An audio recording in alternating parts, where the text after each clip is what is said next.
гледате Дневникот на Сител. Во студиото со вас Славица Арсова.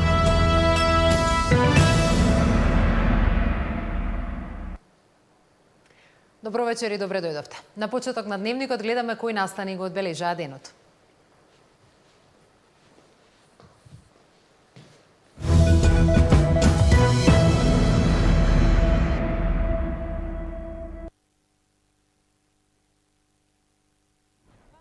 Мина уапсени 7 фирми под истрага. Финансиската полиција откри криминал во Прилепската болница тежок 700.000 евра. Се крадало на се: молерисување, обезбедување, чистење. Пето отделенец гаснат од глодар во главниот град. Моето дете било гризнато за средниот прст на десната рака, при што цел крвав се обрати кај мене за помош. Градоначалниците почнаа да чистат со позајмена механизација, додека комунална хигиена не прави ништо. Кој кого ќе поддржи во вториот изборен круг, Касами на место за ВМРО ДПМН најавува поддршка за ДУИ. Власта апелира да не се прават поделби. Прием кај кралот, средби со владата и разговори за посилна економска соработка. Владина делегација на самитот за Западен Балкан во Лондон. Пожари пукање во шатурите на демонстрантите пред српскиот парламент. Вучич оцени дека станува збор за терористички напад. А во тема на денот прашуваме што по 72 часа и првата генералка на Скопје, имаме ли трајно и системско решение за справување со отпадот? Кога и како ќе се решава проблемот со јавниот градски превоз, што е со депониите и загадениот воздух кој го дишат скопјани? Наш гостин, кандидатот за градоначалник на Скопје од редовите на ВМРО ДПМН, Орце Ѓорѓиевски. Останете со нас, почнуваме со Дневник.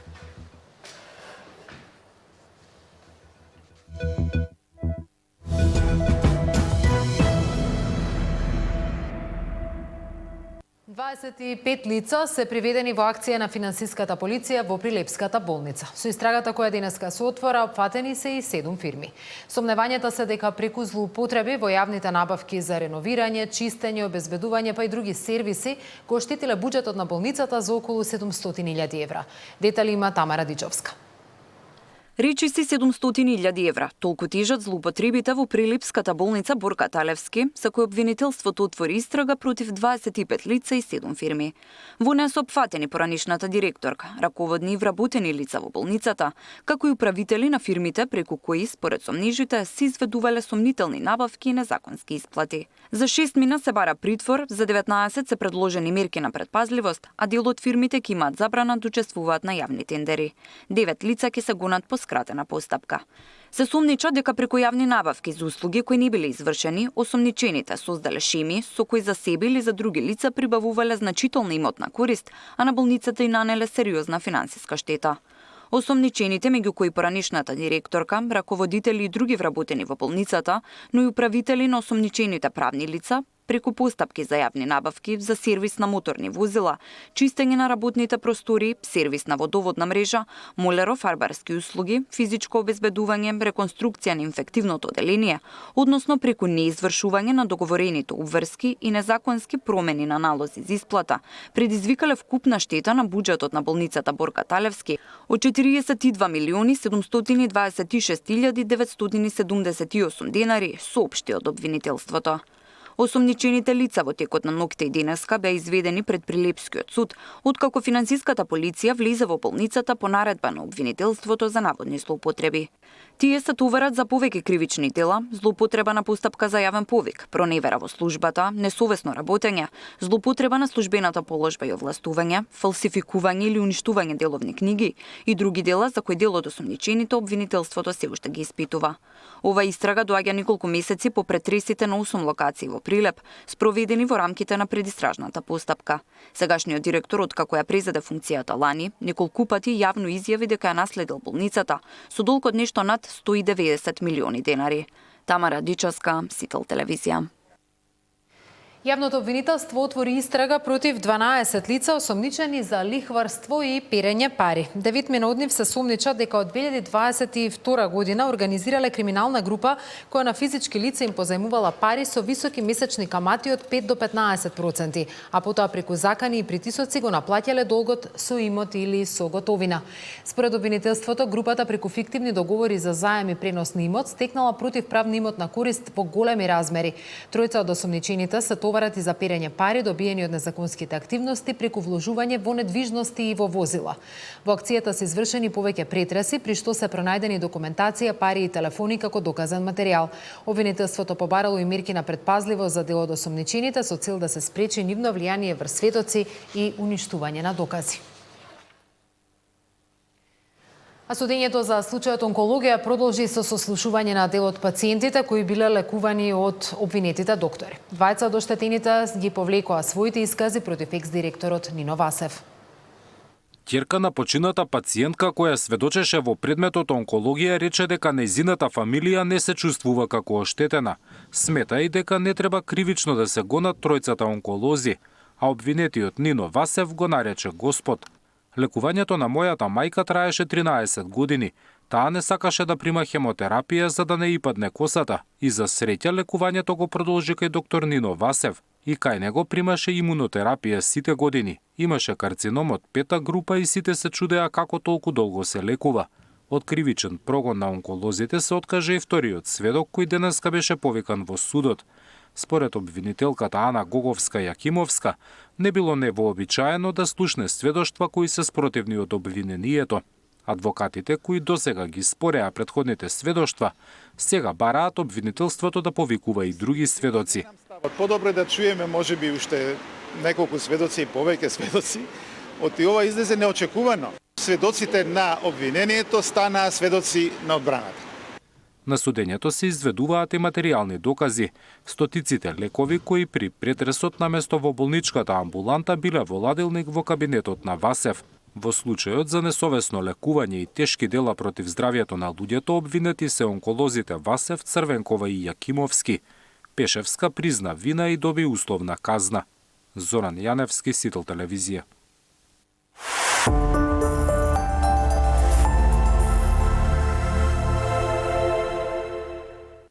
Дел од градоначалниците во Скопје со своја механизација, изнајмена или позајмена, почнаа да го чистат претрупаното од отпад Скопје.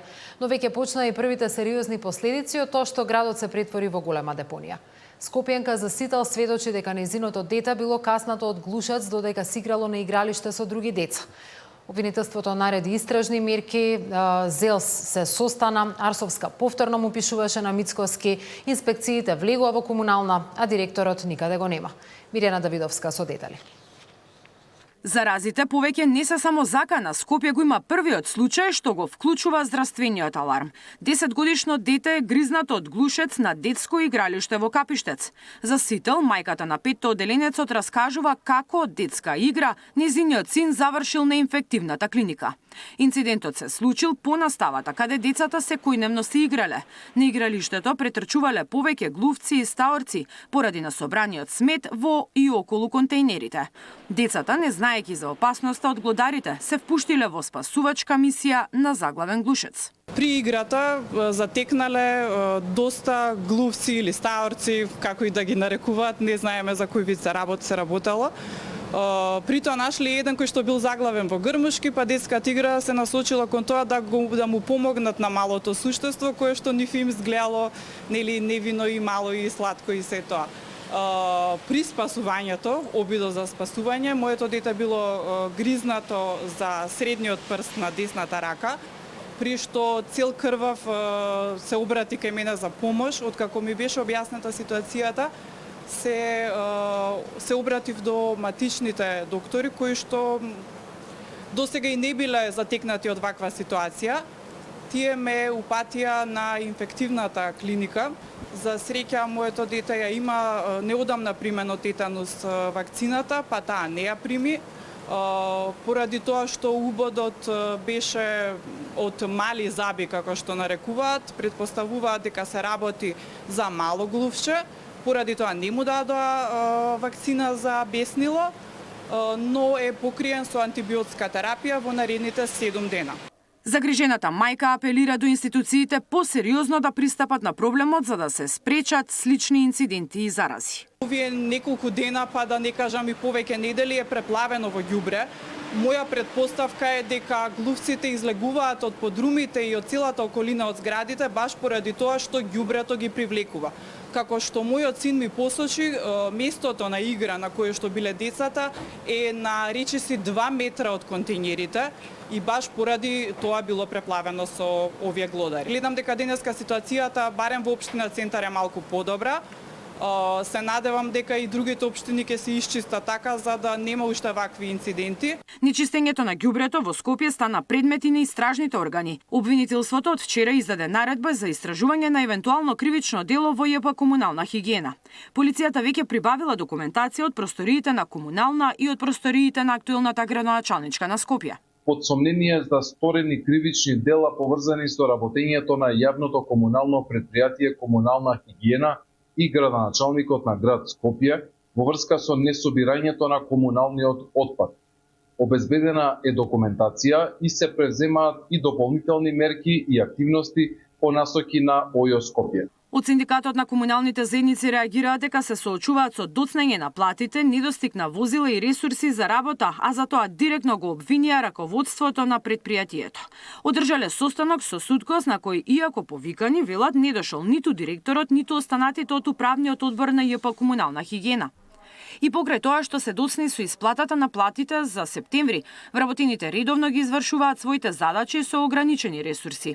Ке ги преземеме сите мерки против раководството согласно законите и колективните договори, од кривични пријави до иницијативи преку Инспекторатот за труд, соопштуваат од Суткос и ССМ. Арсовска на социјалните мрежи повторно го прозва премиерот и ја обвини владеачката структура дека е виновна за проблемот со сметот во главниот град. Проблемот со ѓубрето е апсолвирана тема. Здружено со твоите кадри, вие го креирате и континуирано правите хаос кој бидејќи сте способни ќе го решите за 72 часа. Да заклучиме, штом се средува за 72 часа, ептен било лесно да се реши. Не знам што чекавте досега. Многу пати те повика во интерес на граѓаните да соработуваш. Нормално лесно ќе го решите проблемот кој вие го креирате, а можевте и досега. Знаеш колку пати 72 часа поминаа во овие 4 години, пишува Арсовска. Скопските градоначалници со денови самостојно се организираат за да расчистат дел од сметот кој ги преплави општините. Акција за чистење на контејнерите организираше градоначалникот на аеродром. Побаравме помош и добивме помош од повеќе општини во околината на Скопје и општествено одговорни компании. Ангажиравме повеќе од 10 машини, камиони за транспорт на отпад, кои што во текот на наредните денови ќе работат интензивно се со цел отстранување на отпадот од улиците, од контејнерите, од домаќинствата. Додека истражните органи испитуваат зошто дојде до оваа состојба во главниот град, ЗЕЛ содржа состанок како да се справат општините со ѓубрето. Освен што ќе разговараме за тоа како да делуваме во наредниве неколку дена до завршување на изборите, ќе ја разгледаме и можноста и ќе ги контактираме дел од нашите колеги градоначалници надвор од градот Скопје за да помогнат. Јас ќе апелирам на разумност кај Дрисла, јавното предпријатие и раководниот кадар таму да не прават обструкции при влезот на механизацијата која што евентуално би се упатила, а ќе биде поврзана со отстранување на отпадот најмногу околу контејнерите кои што се таложи изминатиот период. Работиме во двосменски нашите хигиеничари за да го отстрануваме сметот од улиците, но за жал и тоа не е доволно. Искрено не е доволно и гледаме што секојдневно се случува. Ние ги имаме ингеренциите, односно немаме ингеренции да го отстрануваме сметот од самите контејнери, немаме ни таква механизација, туку го отстрануваме само сметот кој што е покрај самите контејнери и тоа не е доволно. Дополнително имаме кучиња скитници кои што го разнесуваат целото ѓубре по улиците и ни прави дополнителен проблем на нашите хигиеничари. Мирјана Давидовска, Сител телевизија. Само неколку дена по првиот круг, кандидатот на Вреди за Тетово Билал Касами јавно најави дека во вториот круг во Кичева ќе го поддржи кандидатот на ДУИ Фатмир Дехари, спротивно на предизборниот договор за меѓусебна поддршка со ВМРО-ДПМН. Касами додава дека Вреди ќе поддржи албански кандидати каде и да влезат во втор круг, а за возврат очекува поддршка од ДУИ во Брвеница и Долнени.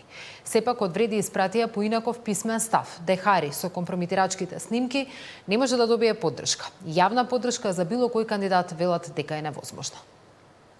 Само неколку дена по првиот круг гласање, кандидатот на Вреди за градоначалник на Тетово Билјал Касами најавува поддршка за кандидатите на Дуи во Кичево во вториот круг од гласањето наспроти предизборниот договор со ВМРО ДПМН за меѓусебна поддршка. Во гостување за албанска телевизија јавно потврди дека Вреди во вториот круг ќе го поддржи Фатмир Дехари од Дуи во Кичево наместо кандидатот на ВМРО ДПМН Александар Јовановски. Според Касами, поддршка ќе биде обезбедена во сите места каде има албански кандидат, но очекуваат поддршка и од интегративците во Бравиница и Долнани, каде Вреди и ВМРО ДПМН ќе ја водат битката во вториот круг. Прекранен Крчов кандидат на БДИС?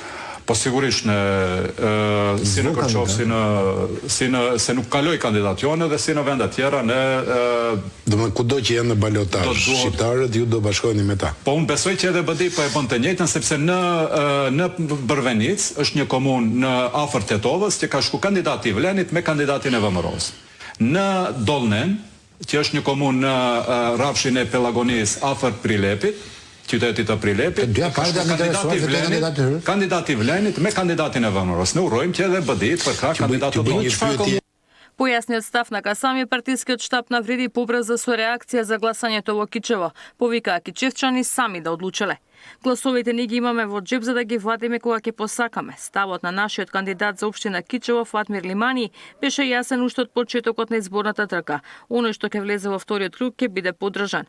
Но имаме нова ситуација во која се објавени компрометирачки материјали кои го разголуваат кандидатот на НАИ и го лишуваат од секое морално право да извршува јавна функција. Тој не се повлече и токму тоа ја прави секоја јавна поддршка скоро невозможна. Кичевчани сами треба да ја донесат оваа тешка одлука, реагираат од Вреди. Владеачката ВМРО ДПМН е повика наместо со етнички теми да се прават поделби, да се стави фокус на обединувањето. Ние, како што знаете, сме за обединување на вредности, наместо етнички прашања и теми кои што предизвикуваат поделби во јавноста. Тоа го очекуваме од сите политички зрели фактори, затоа што секое спротивно однесување на тоа е слично на Дуи, кое што беше жестоко поразено на овие локални избори. Во битката за градоначалничката позиција во Тетово во вториот круг влегуваат кандидатите на Вреди и Дуи, а разликата во гласови е 3756 во корист на Вреди. Дали ќе се случи обединување на македонските гласови во Кичево, за сега е неизвестно. Опозицијската СДСМ најавува нивен став во текот на следните денови, дали ќе го повикаат членството да даде поддршка за кандидатот на ВМРО ДПМН, што беше случај во изминатите изборни циклуси. По изборниот пораз во Чајро, Дуи не се достапни за информации. Побаравме став дали постои договор за поддршка во вториот круг со Вреди во местата со претежно албанско население, онака како што најави Касами, но не добивме одговор. Ивана Соколовиќ, Најдова, Сител телевизија. Чистење за 72 часа, но што потоа? Има ли трајно решение за справување со отпадот во Скопје? Колку брзо скопјани ќе може да добијат функционален јавен превоз? Дали битката во вториот круг се смета за известна или сепак е неизвестна? Во тема на денот во продолжение, Валентин Николовски разговара со кандидатот за градоначалник на Скопје од ВМРО ДПМН, Орце Ѓорѓиевски. Господин Ѓорѓиевски, добро вечер, ви благодарам за учеството во тема на денот во Дневникот на Сител. Добро вечер, благодарам на вашата покана и поздрав до вашите гледачи. Прво за тоа што е најкритично, состојбата со сметот по скопските улици, имате средба на ЗЕЛС, ќе преземе ЗЕЛС акција за отстранување на сметот? Знаете, не е проблемот само од денес и не е изминатава недела дена, ние имаме хроничен проблем неколку години наназад со кој што се соочуваме како скопски градоначалници. Земајќи во предвид дека и на граѓаните, на многумина од граѓаните, не им се јасни ингеренциите, па постојано го вперуваат и прстот и на крајот на денот граѓаните не ги интересираат и уредно си плаќаат, но го вперуваат често пати прстот во нас како локални градоначалници, во било кој од скопските општини. Ние во неколку наврати во минатото делувавме самите. Знаете, и дури во неколку од тие случаи бевме и казнувани, но подоцна се покажа дека се неиздржани казните, па паѓа пред да дојде ред општината да плаќа било каква евентуална глоба. Во тој контекст најалармантен период е изминатиот период од неколку дена, односно во предизборијево, кога се случува практично да или не постапува комунална хигиена, или пак онаму каде што постапува, делумно постапува. Дополнителен проблем сериозен за сите нас е тоа што е констатирано од страна на сите скопски градоначалници дека на многу од микролокациите, особено на оние каде што има роботи контејнери, ги знаете тие постојната набавка на Шилегов, на местата каде што имало по 3, по 4 контејнери, во моментов има по 1 или по 2. Не знам од кои причини, тоа ќе треба да го утврдиме дали некој свесно и намерно го направил тоа изменатиот период. И најголем дел се оштетени и не се отвара. Едно е да се оштетени, друго е да ги нема на самото место, но и да не се заменуваат за дополнително да се создава мини депонија практично на секоја микролокација. Ние дејствуваме, започнавме уште пред некој ден, да действуваме снаоѓајќи се самите, треба да земеме во предвид дека ние немаме механизација соодветна за празнење на контејнерите, но алтернативно делуваме, ни помагаат доста општествено одговорни компании цел изминат период за барем оние депонии, мини депонии кои што се создаваат околу контејнерите, да можеме да ги исчистиме и да не дозволиме. Денеска видов случај што е за мене фрапантен во 21 век, детенце било од Глодар, каснато во општина Центар. Ке мора да делуваме брзо и ке мора да договоривте поддршка и помош од општините други. Секаде каде што градоначалникот во скопските општини нема да може сам заедно со помошта на општествено одговорни компании да одговори на предизвикот, се договоривме да се уклучи некоја од соседните општини, дали ќе биде од околу градот Скопје или со некоја од општините кои што се од внатрешноста, но ќе побараме помош, но ќе мислам дека барем овие мини депони околу контејнерите ќе ги редуцираме во наредниот период. Арсовска ве посочи како некој вас, кој го велича Мицковски, а за ѓубрето упати да прашате Јулијана Спировска, председател на управен одбор на комунална хигиена, градоначалниците кои среде избори или пред избори повикале граѓаните да фрлаат кабаст отпад, Министерството за здравство кое должи милиони на комунална хигиена. Каде е вистината? Аз, господин Валентин, цела изминат период во кампања, но и многу ретко и во минатото сум ја споменувал Арсовска. Јас може да кажам како ќе функционирам од како ќе го водам градот Скопје. Не треба оној кој што е создавач на кризите и тој кој што треба да ги најде решенијата, постојано да го вперува прстот во некого, сите да бидат виновни, освен тој. Одговорноста има име и презиме, односно тој кој што е менаџер на главниот град. Во случајот е Арсовска. Јас како иден градоначалник на градот Скопје, во перспектива во наредните 4 години за било кој неуспех, нема да се вадам од типот ово е виновен, оно е виновен. Се знае каде е командната одговорност. Дали било директор на комунална хигиена во случајот виновен, дали управниот одбор, колективна вина има таму кај сите. И сите треба да си одговараат за непостапување соодветно. Јас немам детали за тоа што се случува внатре. Знаеме дека и реагираа вчера службите и на државните органи кои што се задолжени и треба некој да одговара таму. И апсолутно имаат поддршка и во перспектива да реагираат секогаш кога ќе биде здравјето на граѓаните доведено во состојба како што е денес. Очигледно брзо ќе видите после вториот круг на изборите, се разбира кога добиете до вербата, уште останувате на 72 часа доволни да се исчисти Скопје? Секако гарантирам и апсолутно стојам позади тоа, позади секое мое ветување кое што е во изборната програма, позади секое ветување кое што сум го дал пред моите сограѓани изминатиот период, одговорно стојам и одговорно тврдам дека ќе биде сработено за периодот кој што сум ветил дека ќе биде сработено. На градот Скопје му треба генералка и тоа не е квантна физика, тука треба добро да се организираме. Но главната организација треба да биде во предпријатието комунална хигиена, која што ги има и сите ресурси за кои што граѓаните плаќаат. Сите ние плаќаме за да добиваме услуга што не ја добиваме изминатиот период. Се сретнавте со советниците од коалицијата во градот Скопје. Сега имате убедливо мнозинство или апсолутно мнозинство во советот на градот доколку станете градоначалник. Знаете дека нема да имате изговори од типот на Даниела Арсовска, советот ме кочи повеќе. Јас тука би имал да споменам неколку работи. Тоа што имаме апсолутно мнозинство, значи и апсолутна одговорност. Ја тоа денес им го соопштив дека не само е важно во еден процес да имаме апсолутно мнозинство, туку е многу важно што граѓаните имаат сериозни очекувања од нас после особено овие дебакал 4 години кои што ги има градот Скопје доживеано на секој план од аспект на нефункционалност, но одговорноста е уште поголема и тука како што вие велите нема да има изговор. И јас сум човек кој што никогаш позади никого нема да се крие, тоа го покажав изминативе 4 години.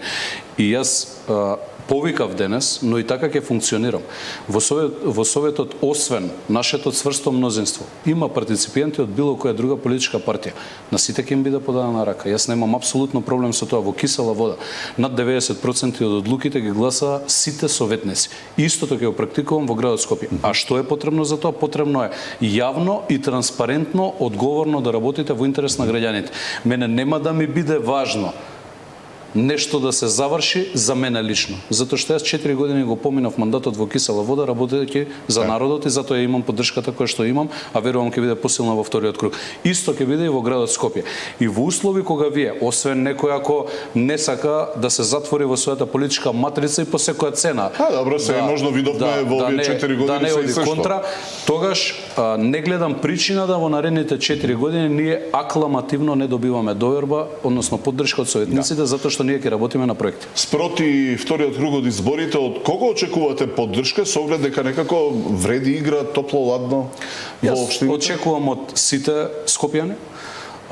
Јас имам сериозен бекграунд позади себе. 4 години водев една од општините која што во минатото беше препознатлива само по лоши работи, општина Кисела вода. Ја консолидиравме, општина која што ја наследив со сериозен долг и имаме сериозна реализација на она што сме се обврзале пред граѓаните и дополнително уште 2 пати толку проекти кои што не сум ги ветил во програмата, така што јас сум сериозно навлезен во материјата, истото ќе биде пресликано во градот Скопје.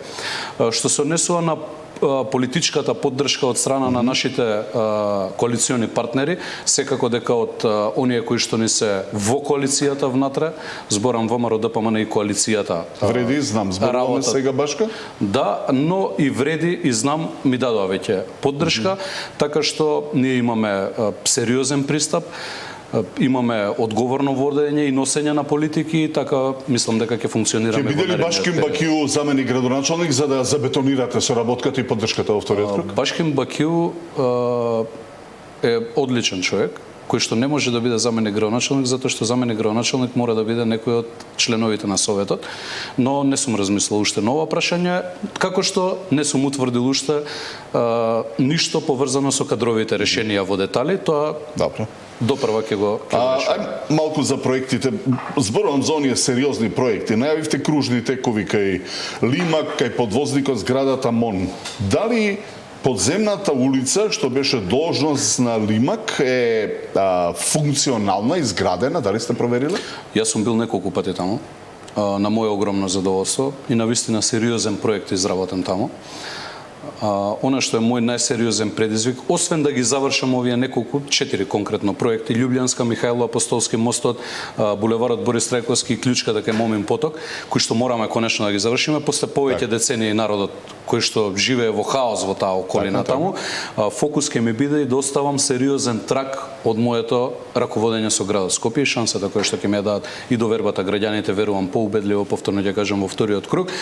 Сообраќајницата подземна Лимак, која што треба од страна на градот да ги доврши 3 кружни тека, двата према Кисела вода на граница со центар и едниот кај Нова Македонија, ќе бидат првиот предизвик кој што уште со ребаланс на буџетот ќе предвидиме да започнеме да го реализираме. Зошто? Затоа што тоа ќе биде првата подземна сообраќајница во Република Македонија, не само во градот Скопје. Навистина интересен проект кој што ќе го реши сообраќајниот хаос помеѓу Кисела вода и центар, конечно, и на тој начин ние ќе решиме нешто што 30 години се говори во главниот град. Тоа требаше и претходниот мандат да биде завршено, но никој не го реализирал. Видете, пристапот мој во однос на реализација на проекти не е да барам јас начин да осудам дека некој проект започнат од било кого во минатото по секоја цена да кажам во јавноста дека не е добар. Мојот пристап е многу едноставен. Треба да ги решиме проблемите на граѓаните. И тука нема многу филозофирање, има засокување. Колку време би требало за една таква активност со оглед дека ќе настане дополнителен хаос? Значи, со реализација целосна на овој потек ќе требаат повеќе години, односно да бидам попрецизен, некаде околу 3 години минимум за да стигнеме ние до она што треба да биде таму.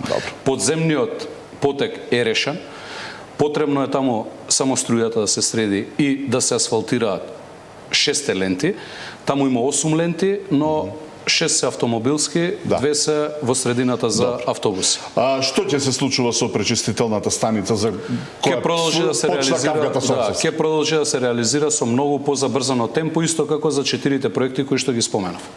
Не може процес на експроприација, еве за проективе кои што ги споменав Борис Трајковски и останатите, или нефункционалноста на двата моста кои што ги чекаме со децении, да трае вечно и бесконечно. Треба да се разговара, треба комуникација да има со оние кои што се засегнати страни. Значи пари има, сега треба жалба и работа. Парите се една работа. Тоа што треба да го реализираме е друга работа. Градот Скопје е во сериозен финансиски колапс, дополнително освен нефункционалност. Од моите информации кои што ги имам во моментов е некаде дека 250 милиона евра од прилика јавните претпријатија и градот Скопје има долгови. Тоа ќе го утврдиме детално откако ќе влезам во градот Скопје, за многу брзо од денес. И дополнително, тоа не ми представува пречка да добро се реорганизираме, да од тие претпријатија кои што се загубари направиме ефективни јавни претпријатија самоодржливи, кои што ќе имаат сериозни средства на сметките, затоа што граѓаните ги помнат тие јавни претпријатија. Тоа што некој ги третира душмански со години, тоа ќе го запреме веднаш по денот кога ќе влезам таму. Околу сообраќајот кој што директно влија и на аерозагадувањето, го поддржавте сега некако проектот БРТ, надграден со север-југ, нели уште една делница. Колку тоа би чинело, имате представа? Мислам дека околу 60 милиона евра е целиот проект и за проектот има заем кој што е земен од страна на градот Скопје и за тој заем се плаќаат камати. Јас имам две опции. Или да продолжам и понатаму да плаќаат граѓаните за ништо, или да го преправиме тоа што е првично направено и да го довршиме. И јас јасно кажав дека никогаш нема да обструирам проект кој што макар и за 1 милиметар би ги подобрил условите на нашите сограѓани. БРТ-то доколку се доработи, а ќе се доработи веднаш, со траса до Драчево, поврзување и до Радишани ќе биде ставен во функција за многу брзо време. На БРТ-то, освен што право на користење ќе имаат ЈСП Скопје, јавниот сообраќајен транспорт, и специјализираните возила кои што се од Министерството за внатрешни, здравство и така натаму, ќе имаат право и сите електрични возила на такси превозот, што значи дека тука ние ќе влијаеме и на оние 2500 возила на такси превозници кои што во моментот. И за тоа ќе треба 3-4 години? Мислам дека овој процес ќе биде побрз. На микрониво, како до доволен број паркинзи, а не само градско предпријатие кое ги молзе граѓаните, а вдомува партиски војници, цените на паркирање се тежок товар и за тие со плата и за пензионерите. Дополнително што новите згради, објекти во кои пола Македонија се всели немаат, не ги купуваат паркинзите, а оние старите кои што одвојувале и платиле жители, зборувам, имале веќе обезбедени паркинзи, ги немаат и тие. Тука ќе треба, бидејќи имаме ние одредени процеси во кои што сега ќе треба да интервенираме за дел од состојбите да ги поправиме, веднаш да влеземе со интервенција, односно со одредби кои што нема да дозволуваат да се купи стан без обезбедено, односно купено паркинг место. Тоа да биде паралелен процес и тоа мислам дека најдобар показател на тоа. Но за тие во иднина. Да, но тоа ќе почнеме веднаш да го реализираме. Но што со овие постоечки? Овие постоечките имаме ние во нашата програма, предвидено е конкретно во центар 2-катни гаражи кои што ќе ги изградиме. Единствено јавно предпријатие кое што во моментов не должи градски паркинг. Тоа сум сигурен. Да, тоа сте сигурни и така е. Во суштина, но на одредени точки во градот Скопје, каде што просторните услови дозволуваат, ќе се постават, односно ќе се инвестира од страна на градот Скопје во соработка со локалната самоуправа во монтажни паркинзи. Ние мораме да ја средиме состојбата поврзана со паркирањето. Зонското паркирање еве конкретно во населбата каде што живеам јас, Расадник.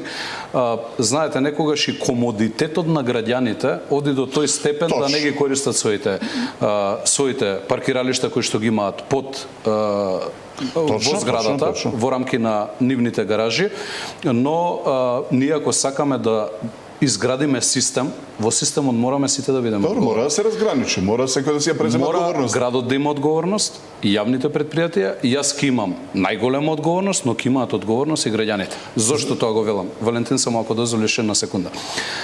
Во делот од хаосот со паркирањето учествуваме и ние како граѓани. Во делот со создавањето на диви депони учествуваме и ние како граѓани. Не влегуваат јавните предпријатија секогаш да направат хаос на одредени позиции, кој што хаос е свесно направен, туку дел од хаосот го создаваме и ние. Што значи дека во градот Скопје подолги години недостасува ред и одговорност. Да. За крај кратко, бидејќи прашањето е такво, има ли волшебно стапче Орце Георгиевски за аерозагадувањето, или ќе остане тоа проблем што ќе се решава со години, со децени, така? Тоа е проблем кој што системски ќе го решаваме. Јас нема да ветам пред граѓаните, мене ми е најлесно да кажам како што многумина политичари во минатото го направиле тоа, да, јас ќе влезам во градот Скопје и Скопје нема да биде загадено. Така го кажам, ќе излажам, нема да биде честно.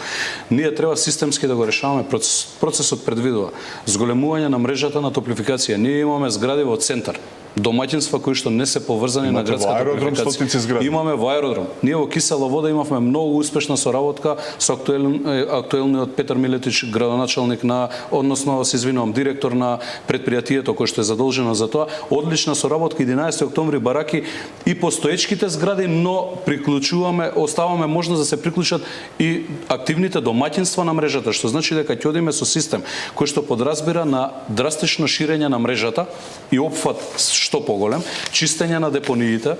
Паралелно со процесот 72 часа ќе се започне со процес на чистење на депониите. Дополнително 2 централи се предвидуваат со поддршка на владата да се градат, едната во Охис и таму е парцелата веќе подготвена, и едната на излез од Ѓорче кај обиколницата, кои што дополнително ќе овозможат ширење на мрежа до домаќинствата за загревање, затоа што мораме да бидеме свесни за моментот дека 80% од загадувањето го прават домаќинствата. Така. Но ние мораме истовремено да бидеме одговорни политичари и да нудиме алтернатива за граѓаните. А ова е алтернативата што ќе ја понудиме и за високите зони, како Црниче, Пржино, делови од Водно и останати делови од Скопје, каде што нема да има можност мрежата да се прошири, таму ќе има за топлотни пумпи субвенција од страна на градот Скопје за да може да се реализира.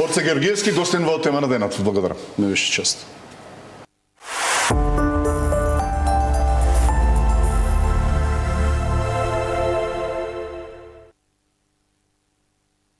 Мицковски учествува на самитот за Западен Балкан во Лондон. Лидерите беа на прием кај британскиот крал, а се сретна и со највисоките представници на британската влада. Во фокус се реформите, интеграцијата, економската соработка и инвестициите. Премиерот Мицковски се сретна со британскиот крал Чарлс во рамки на посетата на Лондон. Кусата средба се одржа на приемот кој британскиот крал го организираше за лидерите од регионот, а во рамки на самитот за Западен Балкан како дел од Берлинскиот процес.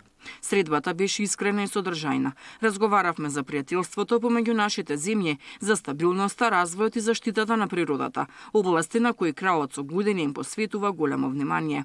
Оваа средба е признание и почит, но и поттик да продолжиме по патот на заедничките вредности, довербата и партнерството, напиша Мицковски по средбата. Премиерот потпише и меморандум за инвестиција со американско-британската компанија Бурсток, која ќе инвестира во наменската воена индустрија во Македонија до $150 милиони. Ке имаме нови високоплатени 1000 работни места и ова е само почеток. Очекуваме во воената наменска индустрија инвестициите да достигнат повеќе од $1 милиарда, информираше Мицковски. Во текот на денот предвидена е средба и со британскиот премиер, на која според најавите ќе се разговара за економската инфраструктурна соработка со Велика Британија, додека евроинтеграциите биле во фокусот на средбата со францускиот министер за Европа. Разговаравме за продлабочување на соработката помеѓу нашите земји, особено во контекст на европските интеграции, регионалната стабилност и заедничките приоритети во рамките на Европската унија, напиша Мицковски по средбата со Хадат. Во рамки на посетата на Лондон, според најавите, македонската делегација ќе потпише и меѓудржавен договор за соработка во делот на воздушниот сообраќај за зголемување на директните летови од Англија кон Македонија. Лондон е домаќин на 12-тиот самит за Западен Балкан како дел од Берлинскиот процес, кој има за цел да ги зајакне политичката, економската и инфраструктурната соработка и да ја забрза европската интеграција на земјите од регионот. Деспина Тодоровска, Сител телевизија.